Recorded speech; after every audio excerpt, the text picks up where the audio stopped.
yake amini kweli amefanya chochote. Sasa sijui niseme amefinywa, sijui. Ngoja nimpigie bibi yake jamani.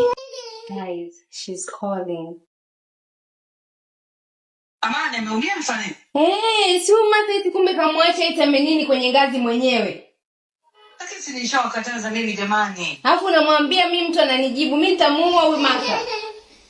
Anakujibu nini? Aniambia sasa mtu mwenyewe anahangaika mimi nifanyeje? Kweli jamani, Martha wewe ndio kusema kwa mtoto anahangaika. Mimi mwenyewe nashangaa yani. Wewe Martha. Wewe ndio kusema mtoto anahangaika wakati mtoto mdogo unajua yeye lazima muangalie. Ndio kusema anahangaika kweli? Yaani akili au matope? Alikuwa anasumbua sasa. Yaani na analia. Ni nini? Alikuwa anasumbua ndo maana. Unasema yaani mtoto akikusumbua maana yake nini? Yaani umetoka kumwangalia? Hapana. Mimi nishoka hiyo yaani hamna kwamba mtoto anatambana sana ni kwenye ngazi lazima ataondoka pia.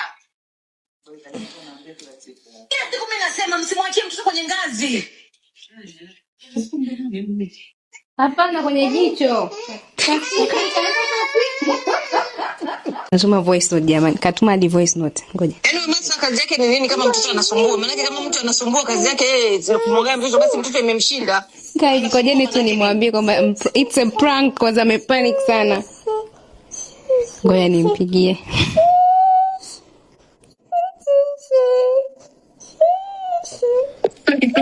It's a prank.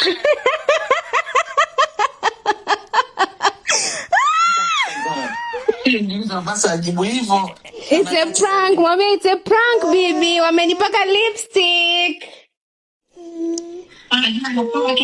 Kama anaongea huko. Hivi unajua umeshtoa watu wangapi wewe dada? Wangapi? Unajua umeshtoa watu wangapi lakini? Wangapi? Dada alikuwa anatetemeka hapa. Na niwaambia Martha jibu, ambie sasa alikuwa anasumbua mimi nifanyeje? Nikasema sasa Martha kashindikana.